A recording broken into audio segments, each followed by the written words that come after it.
அட்லி தற்போது அல்லு அர்ஜுனை வைத்து ராகா என்ற படத்தை இயக்கி வருகிறார். மிக பிரம்மாண்ட பட்ஜெட்டில் உருவாகும் இந்த படத்தை லேட்டஸ்ட் ஹாலிவுட் தொழில்நுட்பங்களை பயன்படுத்தி அட்லி ஷூட் செய்து வருகிறார். மும்பையில் தான் இந்த படத்தின் ஷூட்டிங் நடந்து வருகிறது. இந்த படத்தில் அல்லது அல்லு அர்ஜுனுக்கு இணையாக நடிகை தீபிகா படுகோனும் முக்கியத்துவமாக இருக்கிறதா. சமீபத்தில் தீபிகா தான் 2வது முறையாக கர்ப்பமாக இருப்பதாக அறிவித்திருக்கிறார். அதனால் ராகா படத்தின் ஷூட்டிங் என்ன ஆகும் அப்படின்ற கேள்வியும் எழுந்திருக்கிறது. தீபிகா கர்ப்பத்தை அறிவித்தாலும் அவரது காட்சிகள் எதுவும் குறைக்கப்படவில்லையா. சண்டை காட்சிகளை மட்டும் பாடி டபுள் வைத்து படமாக்க அட்லி முடிவெடுத்திருக்கிறாராம். மற்ற காட்சிகளில் தீபிகா படுகோனி நடிப்பாராம் அப்படின்னு சொல்லப்படுகிறது. 42 வயதாகும் நடிகை த்ரிஷா தற்போது பிஸியான நடிகைகள் ஒருவராக இருந்து வருகிறார். அவர் நடிப்பில் அடுத்து கருப்பு படம் ரிலீஸ் ஆக இருக்கிறது. சமீபத்தில் அந்த படத்தின் விழா நடைபெற்ற நிலையில் தற்போது அதில் த்ரிஷா கலந்து கொள்ளவில்லை அப்படின்னு சொல்லி அது ஏன் அப்படின்னு ரசிகர்கள் கேட்டு வராங்க. இந்த நிலையில் நடிகை த்ரிஷா இன்ஸ்டாகிராமில் ஒரு பதிவை போட்டிருக்கிறார். 1 மணி நேர தூக்கத்தை தொலைத்தால் அதிலிருந்து மீண்டு வர 4 நாட்கள் ஆகும். அதனால் என் கணக்குப்படி நான் 2062 தான் நன்றாக உணர்வேன் என கூறும் பதிவை த்ரிஷா ஷேர் செய்திருக்கிறார். அந்த பதிவு வைரலாகியும் வருகிறது.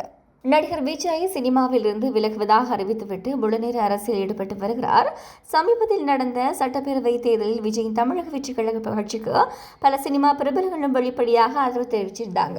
மே 4ஆம் தேதி தேர்தல் வாக்கு எண்ணிக்கை நடைபெற இருக்கிறது.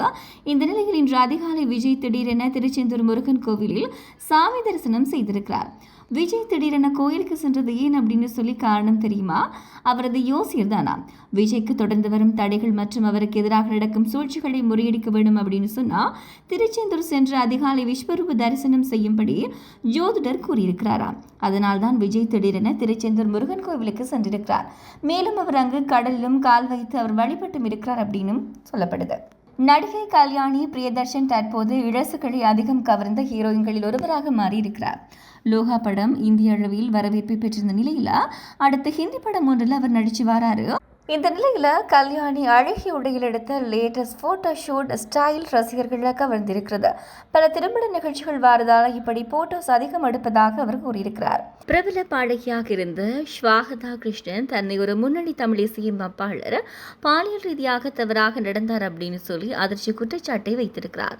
அது ஜிவி பிரகாஷ், ஜிப்ரான், அனிருத், இமான் ஆகியோர் இல்லை அப்படின்னு சொல்லி மறைமுகமாக ஹிண்ட் கொடுத்தும் இருக்கிறார். அதனால் தான் நான் சினிமாவை வேண்டாம் அப்படின்னு சொல்லி சென்னையிலிருந்து வெளியேறி ரிஷிகேஷில் செட்டில் ஆகிவிட்டதாக கூறியிருக்கிறார். அங்கு அவர் 6 வருடமாக துணி வியாபாரம் செய்து வருகிறாரா. பிக் பாஸ் புகழ் மாயாவின் அக்கா தான் ஸ்வாகதா என்பதும் குறிப்பிடத்தக்கது. சினிமாவில் பாட வேண்டும் அப்படின்னு சொல்லி வாய்ப்பு தேடிய போது 100கணக்கான பாடல்களுக்கு கோரஸ் பாடியிருக்கிறேன்.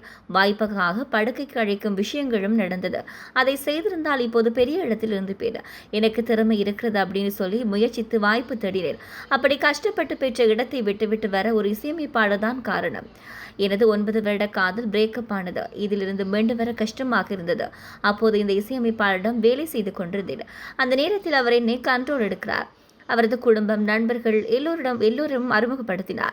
அதன் பின் என் சம்பளம் கொடுப்பதை நிறுத்திவிட்டார். தன்னிடம் காசு இல்லை அப்படின்னு சொல்லிக் கொண்டே இருப்பார். நான் சேர்த்து வாங்கிக் கொள்கிறேன் என கூறினார்.